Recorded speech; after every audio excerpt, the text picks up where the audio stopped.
BRS party రజతోత్సవ సభకు సర్వం సిద్ధమైందని మనం చెప్పుకోవచ్చు.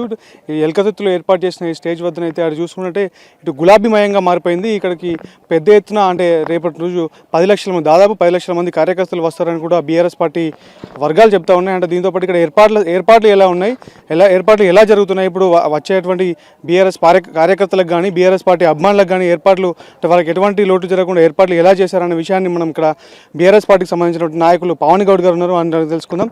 మేడం చెప్పండి, అసలు ఎలా జరుగుతున్న ఏర్పాట్లు, ఈ సభ ద్వారా అసలు తెలంగాణ రాష్ట్ర ప్రజలకు కేసీఆర్ ఏం చెప్పాలనుకుంటున్నారు? అంగరంగ వైభవంగా జరగబోతున్నాయండి. తెలంగాణ ఇంటి పార్టీకి, తెలంగాణ తెచ్చిన పార్టీకి, తెలంగాణను భారతదేశంలోనే అన్ని రాష్ట్రాల కంటే బ్రహ్మరథంలో నిలిపిన పార్టీకి, అభివృద్ధిలో చూపించిన పార్టీకి ఇది రజతోత్సవం అండి. ఈ రజతోత్సవ సభకు 10 లక్షల మంది అనుకున్నాము, కానీ 10 లక్షల మంది కాదు వచ్చేది, 20 లక్షల పైచిలుకు మంది రాబోతున్నారు. ప్రతి ఒక్కరికి వాటర్ బాటిల్స్ కాంచండి, చల్ల ప్యాకెట్ల కాంచండి, వాష్రూమ్స్కి ఏ ఇబ్బంది లేకుండా తగు జాగ్రత్తలు తీసుకుంటున్నారు, అన్ని ఏర్పాట్లు చేస్తున్నారు. అంటే ఇప్పుడు ప్రధానంగా ఎక్కువగా వినిపిస్తున్న మాట ఏంటి, బీఆర్ఎస్ పార్టీ ఏర్పడి దాదాపు 3 నుంచి 4 సంవత్సరాలు మాత్రమే అవుతుంది. అంటే టీఆర్ఎస్ పార్టీ కూడా 21 సంవత్సరాలు అవుతుంది. ఇప్పుడు ఈ 25 సంవత్సరాలు ఏదైతే రజతోత్సవ సభ ఉంది, ఇది బీఆర్ఎస్ పార్టీదా టీఆర్ఎస్ పార్టీదా? ఇప్పుడు బీఆర్ఎస్ దా టీఆర్ఎస్ దా అని అడిగే ముందట తెలంగాణ తెచ్చిన పార్టీది రజతోత్సవం అండి.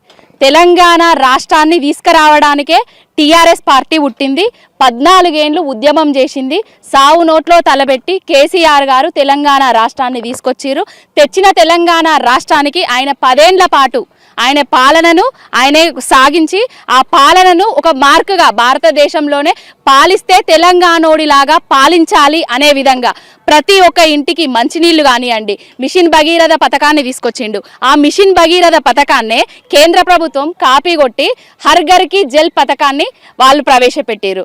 ప్రతి ఒక్కటి మన భారతదేశానికే దిక్సూచిగా మార్చే విధంగా, దిక్సూచి తెలంగాణ అనే విధంగా, అన్నపూర్ణ నా తెలంగాణ అనే విధంగా భారతదేశ ప్రజలకు చూపించిన తెలంగాణ ప్రతి పౌరుడి ఇంటి పార్టీ ఇది. అంటే ఇప్పుడు ఈ సభ ద్వారా తెలంగాణ జాతి మొత్తాన్ని ఐక్యం చేస్తామని చెప్పేసి మీరు చెప్తాను. కాకపోతే మీ పార్టీలో ఉన్నటువంటి 3 నాయకులే ఐక్యం కావటం లేదు. అటు కేటీఆర్, కవిత, హరీష్ రావు ముగ్గురు వేరువేరుగా ఉంటున్నారు. అంటే దీన్ని మీరేమంటారు? ఎవరన్నారండి? ఎవరంటున్నారు? ఇవి అవాకులు చెవాకులు పేల్చడం తప్ప ఇంకొకటి లేదు. అంటే మా పార్టీ సభకు వస్తున్న ఆదరణను చూసి తట్టుకోలేక వాళ్ళు ఏదో ఒకటి మాట్లాడాలని మాట్లాడుతున్నారు. మా కవితక్క గారు కానివ్వండి, మా రామన్న గారు కానివ్వండి, మా హరీష్ అన్న గారు కానివ్వండి, మా పార్టీలో ఉన్న ప్రతి ఒక్కరు కూడా కేసీఆర్ గారి సలహాల సూచనల మేలకే నడుచుకుంటాం. మా నాయకుడు కేసీఆర్ గారు, ఆ అధినాయకుడి కనుసన్నల్లోనే మేమందరం నడుచుకుంటాము. మాకు 2-3 వర్గాలు 4-5 వర్గాలు మా పార్టీలలో లేవు. వాళ్ళ పార్టీలలో వర్గాలుండి ఆయన సీఎం సీటుకు ఎసరస్తుందనేసి మా పార్టీల మీద ఏడుస్తున్నారు తప్ప ఏది లేదండి. అసలు హరీష్ అన్నను ఎవరైనా దూరం పెడతారా? అసలు దూరం అవుతారా? ఆయనే హరీష్ అన్న అంటేనే కేసీఆర్ అంటేనే హరీష్ అన్న లెక్క. వాళ్ళిద్దరికి ఎంతో ఆత్మబంధం ఉంటుంది, పేగు బంధము, అన్ని బంధాలు ఉంటాయి వాళ్ళిద్దరికి.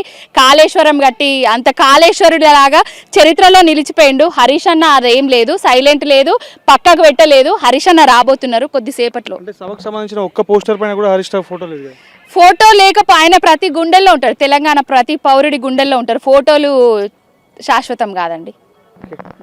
ఓకే, ఇటు బీఆర్ఎస్ పార్టీకి సంబంధించి ఎటువంటి విభేదాలు లేవు. పార్టీలో ఉన్నటువంటి ముఖ్య నాయకులు అంతా కూడా కలిసే ఉంటున్నారు. హరీష్ రావు ప్రజల గుండెల్లో ఉంటాడు, ఫ్లెక్స్లపై ఉన్నా లేకపోయినా బీఆర్ఎస్ పార్టీ కార్యకర్తలు ప్రతి ఒక్కరి గుండెల్లో హరీష్ రావు ఉంటారని చెప్పేసి వారు చెప్తా ఉన్నారు. కెమెరా పర్సన్ రణవీర్తో జగన్, ఎల్కతుర్తి నుండి.